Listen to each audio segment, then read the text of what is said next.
another episode of Financial Freeway. My name is David Jowett. I'm the man rocking the Ray-Bans, and today it is a blustery, stormy day. It looks like it's going to get a little worse before it gets better here in Victoria. It's a little bit gray this morning, and the wind is howling. So I'm heading into work on a weekend, and they need me to come in because there's a little bit of extra work happening this weekend. Got some tradespeople that are going to be needing to work on some stuff. I had a really interesting conversation with somebody yesterday about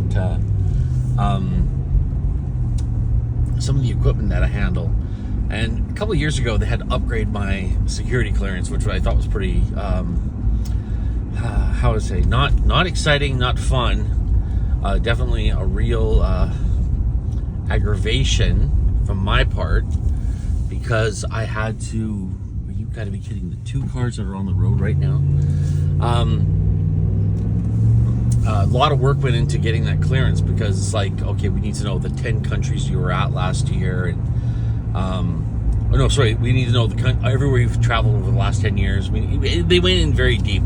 In fact, they wanted to know the graveyard where my great-grandparents were buried. Like, that's how deep it went into the security clearance.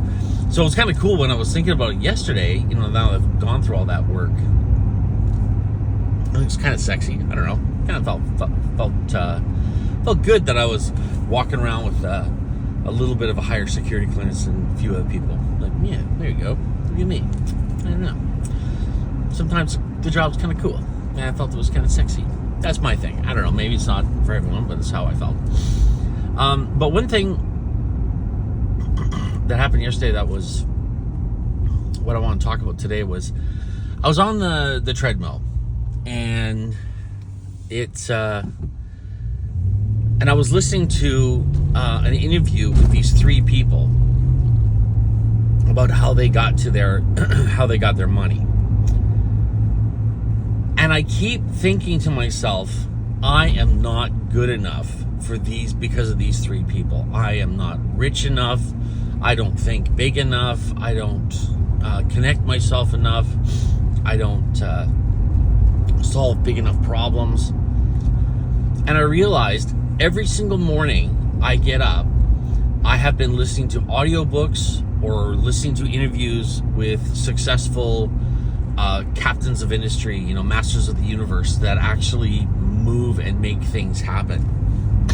And I realized for me, I'm listening to these guys talk about how they create something from nothing, and they're making $500,000 a year at this job, and they're a VP of a bank, and they walk away from that job to start a company, and then they make the company, and then a year later they sell for $15 million, and then they go, that's not big enough, and a year later they sell a company that's worth $1 billion.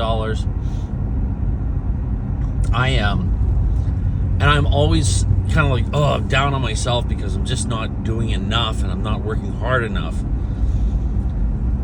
And as I'm on the treadmill, I look around at all the people in the gym, and I wonder how many other people in the gym are listening. Excuse me. Super early morning, by the way. It's like I'm easily an hour earlier getting to work today. Anyways, I was wondering how many other people in the gym are actually listening to something about building a business. How many other people are listening to something on how to create not just cash flow, but an empire? How many other people are sitting there, reading books or listening to books about financial mastery, portfolio theory, and things like that? And I realized I'm probably the only one that's not listening to, that's not listening to music in their ears right now. And I started to think, that's the difference. I've said so many times before that it's really important that you be careful about who you associate with, who you hang out with, who you surround yourself with. It's very important. And when I tell people this, a lot of people get very upset because they don't want to lose their friendship. They don't want to lose that social network that they've already created. You know, they like their life. They like the people they surround themselves with. And they like how their life is going. And I think that's fine. I like my social network too. I do. But we have to realize that it's really important what we start throwing in here. And if we're hanging around people that aren't motivated and ambitious, and maybe we can't find motivated, ambitious people. Maybe we are in a situation, we're in a small town, we live remotely, we're in a community that's just not designed to allow you to network with these people. Now, I in this day and age, I would say I don't believe that. However, I was thinking about it while I was on the treadmill. This is my network. This is my social network. These are the people that I associate with. They're in my head. They're in my earbuds. They're the people that when I get up in the morning and I hop in this car and I put on my earbuds, or I'm listening to my audiobooks or my YouTube interviews, I'm listening to the network of people that I'm choosing to put into my brain. And I decided myself a long time ago that, no, I didn't have I didn't ruminate about it and think about it and dwell on it to the point I have in the last couple of years.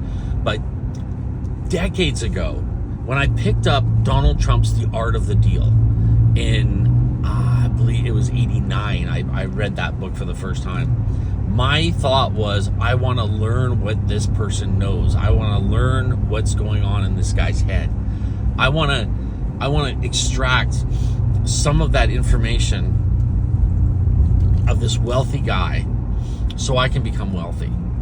And then when I got my job as a salesman in a lumber yard, it wasn't a lumber yard store, it was a fine millwork store. We sold really fancy millwork that was done, and we also sold flooring. So I got really good at being a salesman in that job. But every time someone came on, I was making $20,000 a year. If you think about that, you think about what's $20,000 a year, that's less than $2,000 a month gross is what I was making. And people were coming in that were millionaires, and they were with their architects, and they were looking for the perfect species of wood and the perfect profiles of molding to fit in the design of their overall house. I was living in a duplex on a highway, on a major highway, and I could barely, and there was also, honestly, there were times we had to choose between food and rent. I'm not whining, it's just that's what the reality was at the time. I was also delivering pizzas at night as well. So I couldn't make enough to consider even get into the realm of thinking that I'm going to be sitting here with an architect going over, oh no, Brazilian cherry has a little bit too much of an auburn flavor to it. We're going to need to go with something like a Baltic birch, or possibly a white oak if we want to go a little more with a rustic grain. That was never going to be in I was going to go, okay, wall-to-wall Berber, that's what we're going with. And by the way, I'm not choosing the carpet. My landlord is. That's how it's working out. That was my life. But I wanted to, every time a customer came in, I would always get on the conversation of, how did you do it? What are you doing with your life? What are you doing differently? What did you do differently? How did you start? What's the catalytic event that changed the world for you that you could be sitting here in a store with a 20-something-year-old guy, and I'm having a peanut butter and jam sandwich and an apple for lunch, and you're taking your architect out to lunch at a fine restaurant in Victoria.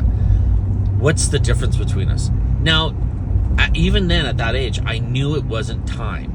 I knew it wasn't that they were 10 years older than me, because I could project down the road and I could see 10 years down the road, I was not going to be sitting here with an architect. And truth be told, I was not. But I knew that if I just kept asking questions and probing, and I'd sit down and have a conversation with my boss. How did you do it? How did you get to this level?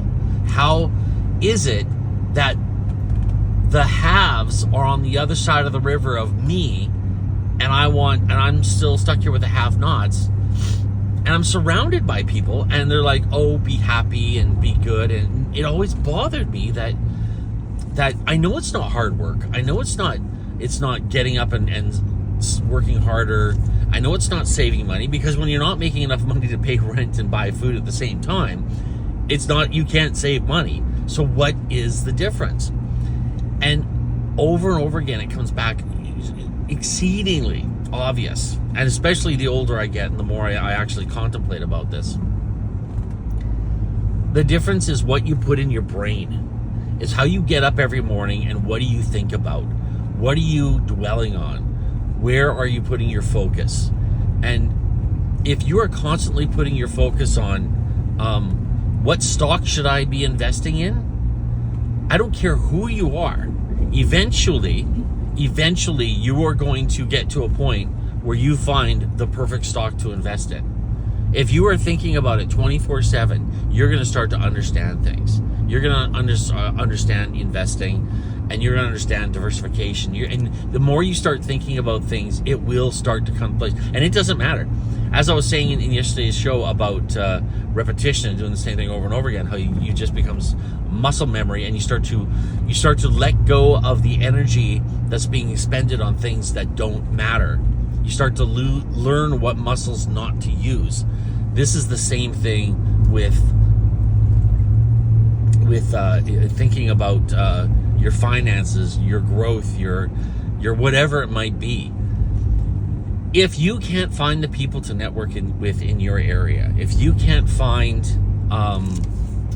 the people in your life that there we go, and here we go. If you can't find the people in your world to learn from and grow to where you want to go, you pick up your phone, go to YouTube, and start searching for those people.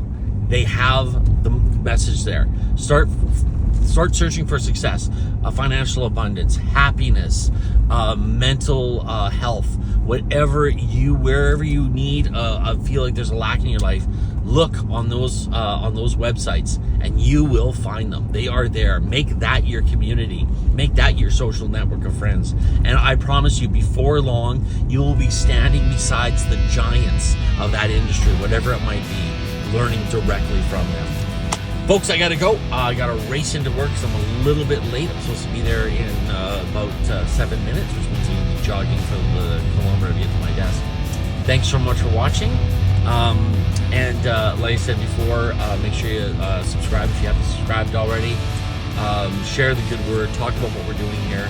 Check out financialfreeway23.ca. Wherever you are in this great, big, beautiful world today, even if it's stormy like it is in Victoria today, I want you to have an amazing weekend. Enjoy the rest of your day. God bless.